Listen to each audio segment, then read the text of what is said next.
आज की कहानी है हमारी इंडियन एपिक महाभारत से। महाभारत जो है वो कहानी है कौरवों और पांडवों की। कौरव जो थे वो 100 ब्रदर्स थे और पांडव 5 थे। ये सारे के सारे अपने गुरुजी द्रोणाचार्य के वहां पर शिक्षा लेने जाते थे। पहले जैसे अभी स्कूल्स होते हैं उस तरह के स्कूल्स नहीं होते थे। बच्चे अपने गुरुजी के वहां पर जाते थे और वहीं रहते थे और वहीं पे गुरुजी का सब कुछ काम करते और गुरुजी उसके बदले उन्हें शिक्षा देते। राजाओं के जो बच्चे होते थे वो धनुष बाण चलाना, कुश्ती करना, लड़ाई करना, घुड़सवारी करना, ये सब काम सीखते थे। और कौरव और पांडव राजाओं के बच्चे थे, क्षत्रिय थे, तो गुरुजी उन्हें धनुष बाण चलाना सिखा रहे थे।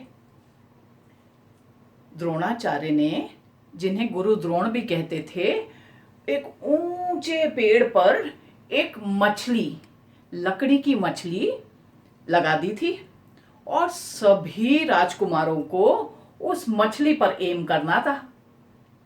अब गुरुजी बोले कि सभी एक एक करके आएंगे और मछली की आंख को आज निशाना बनाना है।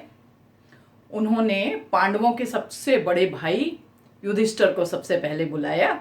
युधिष्ठिर, निशाना ताको। युधिष्ठिर ने निशाना लगाया और गुरुजी ने पूछा, युधिष्ठिर क्या दिखाई दे रहा है? युधिष्ठिर बोले, गुरुजी बादल दिखाई दे रहे हैं। गुरुजी बोले, हट जाओ, पीछे चले जाओ यहां से, और युधिष्ठिर को पीछे कर दिया। अब उन्होंने बुलाया कौरवों के सबसे बड़े भाई दुर्योधन को। दुर्योधन ने धनुष बाण पर निशाना ताका और गुरुजी ने पूछा, दुर्योधन क्या दिखाई दे रहा है? दुर्योधन बोला, गुरुजी बादल के पीछे धूप चमकती दिखाई दे रही है। गुरुजी बोले, दुर्योधन हट जाओ वहां से। इस तरह वे एक एक राजकुमार को बुलाते जा रहे थे। अब बारी आई भीम की। भीम को खाने पीने का बड़ा ही शौक था। भीम ने जैसे ही निशाना ताका, गुरुजी बोले, भीम क्या दिखाई दे रहा है? भीम कहने लगे, गुरुजी मीठे मीठे आम दिखाई दे रहे हैं, मुंह में पानी आ रहा है। गुरुजी बड़ा ही गुस्सा हो गए, कहने लगे, भीम हट जाओ वहां से। सारे राजकुमार बड़े ही आश्चर्य से खड़े थे, कहने लगे, गुरुजी किसी को भी निशाना लगाने को नहीं कह रहे हैं, क्या बात है? अब बारी आई कौरवों के दूसरे भाई दुशासन की। जब दुशासन ने निशाना लगाया तो गुरुजी ने पूछा, दुशासन क्या दिखाई दे रहा है? दुशासन कहने लगा, गुरुजी पत्ते दिख रहे हैं। गुरुजी फिर नाराज, कहने लगे, हटो यहां से, पीछे हो जाओ। इस तरह एक एक करके सारे राजकुमार आते जा रहे थे। जब राजकुमारों का निशाना लगाने का टाइम होता तो गुरुजी कहते, क्या दिखाई दे रहा है? और वो तरह तरह के जवाब देते। कोई कहता बादल दिख रहे हैं, किसी को पत्ते दिखाई दे रहे थे, किसी को पेड़ पर एक चिड़िया का घोंसला दिखाई दे रहा था। अब आई बारी अर्जुन की। अर्जुन जो थे वो द्रोणाचार्य के सबसे फेवरेट स्टूडेंट थे, क्योंकि वो तीरंदाजी में, एमिंग में बहुत इंटरेस्ट लेते थे।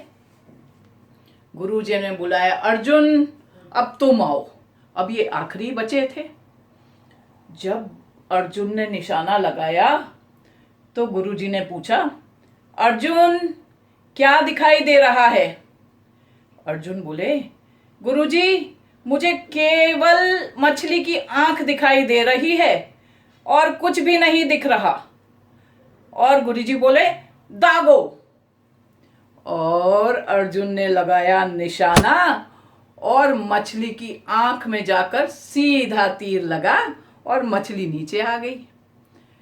अब सारे शिष्यों को समझ में आ गया था कि क्यों गुरुजी सबको मना कर रहे थे।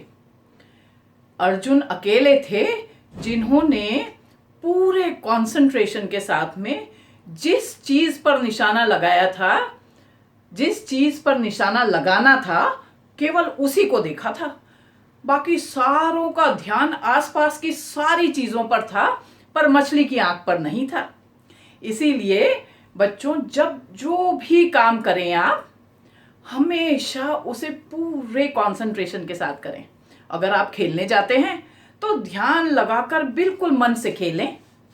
अगर आप पढ़ाई करते हैं तो पूरा ध्यान पढ़ाई में लगाएं, इधर उधर देखकर या मोबाइल में ध्यान न रखें।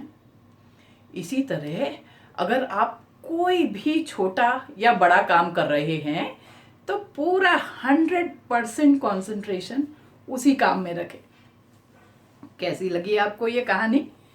अगर आपको मेरी स्टोरीज पसंद आती हैं तो उन्हें लाइक, शेयर और सब्सक्राइब जरूर कीजिएगा।